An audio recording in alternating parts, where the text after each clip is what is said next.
Picture this. You're standing in the middle of your own home. You look around, and something heavy settles over you. Quiet, slow, suffocating.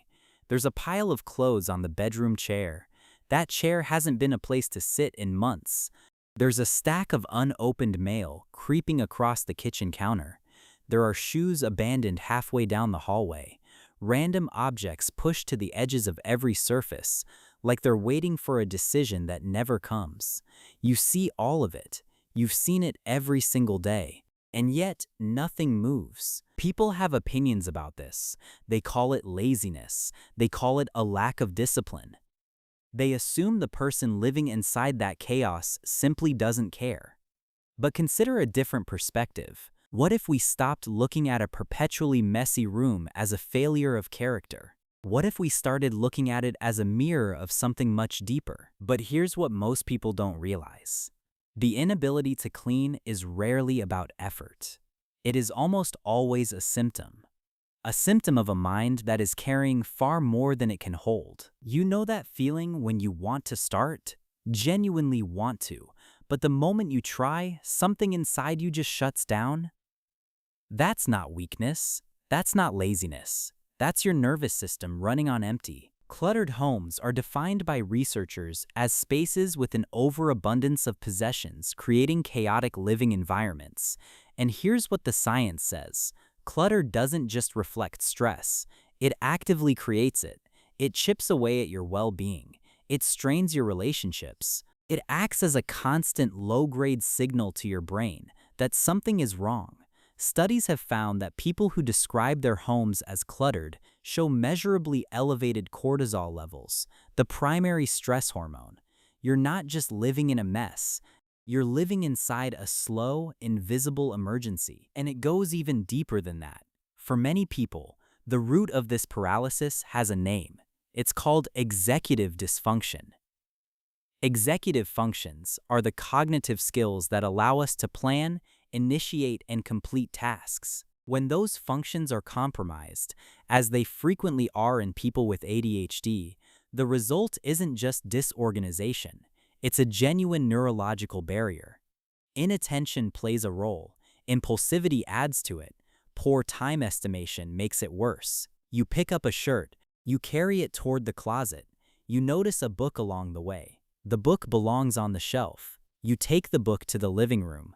You find a dirty mug there. Suddenly you're washing dishes while still holding a pair of socks. This is working memory breaking down in real time. Think about the last time you put something away and then completely forgot you owned it. That's not carelessness. That's a documented feature of how certain brains process visual information. Out of sight genuinely means out of mind. The objects you can see aren't just clutter. They're your external memory system. Putting them away doesn't organize your world. It erases it. Here's what nobody tells you about the way your brain handles this. Every object in a cluttered room is screaming for attention. All of them at the same volume, at the same time. The brain cannot prioritize when everything registers as equally urgent, so the brain does the only logical thing it can. It shuts down. Then there is depression. Depression carries its own specific weight. Low energy, a loss of interest in things that used to matter, a deep and pervasive sense of helplessness. When you carry that weight, basic tasks stop feeling like tasks. They feel like mountains. Washing a single dish can feel genuinely impossible. Not because you don't care, because the part of you that generates the energy to care has gone quiet. And for some people, the barrier isn't psychological at all. At first, chronic pain changes everything. When your body is in constant distress, your entire nervous system is already overwhelmed just managing the physical experience of being alive. There is no surplus energy for sorting mail. There is no reserve left for folding laundry.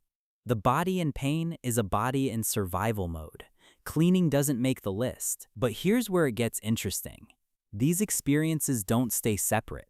They stack. The clutter creates stress. The stress depletes the energy needed to address the clutter. The inability to clean generates shame. The shame deepens the depression. The depression makes the clutter worse. You are not failing to clean your house. You are caught inside a system that is feeding itself. Now, let's talk about who you actually are inside this.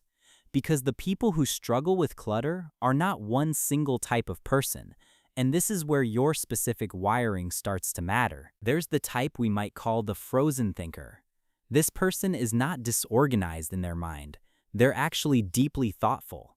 But every object in their home poses a question. Do I keep this? Where does it go? What if I need it later? Psychologists call this decisional procrastination, a habitual difficulty in making choices that leads to passive avoidance. The pile of mail isn't paper, it's a monument of unmade decisions, and research confirms it.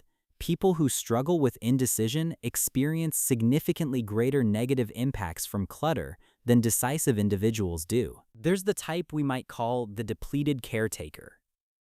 This person may have spent years, sometimes decades, managing the needs of others.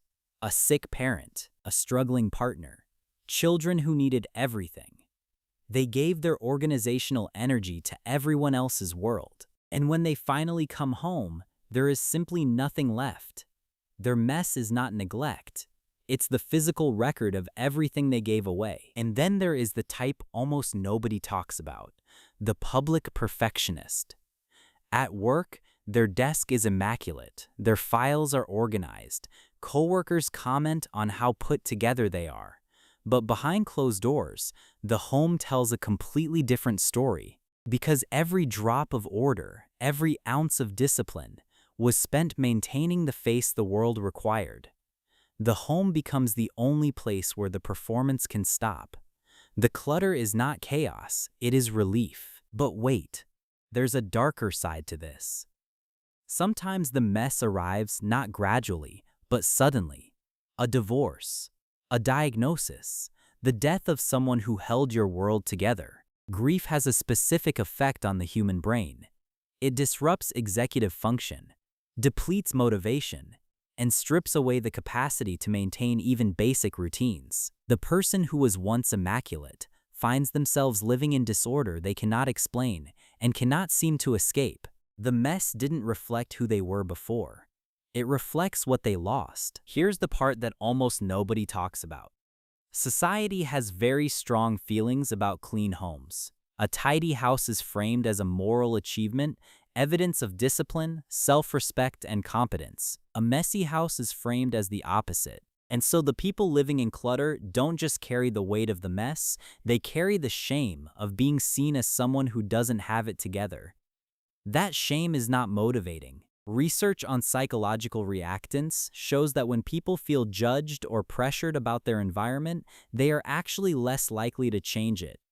Shame doesn't clean houses, it just adds another layer of weight. Think about it this way. Every person living in a cluttered home is not someone who gave up.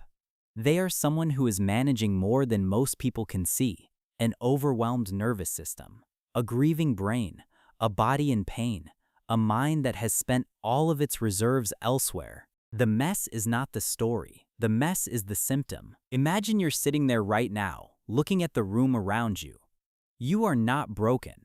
Your home is not evidence of your failure. It is evidence of your exhaustion. And exhaustion is not a character flaw. It is what happens when a system, your system, has been running without rest for too long. There is something worth knowing about cleaning. For the moments when you do have even a small amount of energy available. Research shows that the physical act of tidying, even briefly, even imperfectly, reduces anxiety and restores a sense of control. Not because a clean house makes you a better person. It doesn't, but because your environment and your nervous system are in constant conversation. And sometimes clearing one corner of a room is enough to tell your brain that things can change. You don't owe anyone a perfect home. You don't have to earn your space by keeping it spotless. But you do deserve to feel less trapped by it. And that starts, if and when you're ready, with one small thing. One decision, one cleared surface. Not to be good, to feel a little more like yourself. If this hit home for you, please subscribe. There's a lot more to explore about the quiet ways the mind shapes the life around us. The next video is going to hit you harder than this one. Click it. You'll understand why.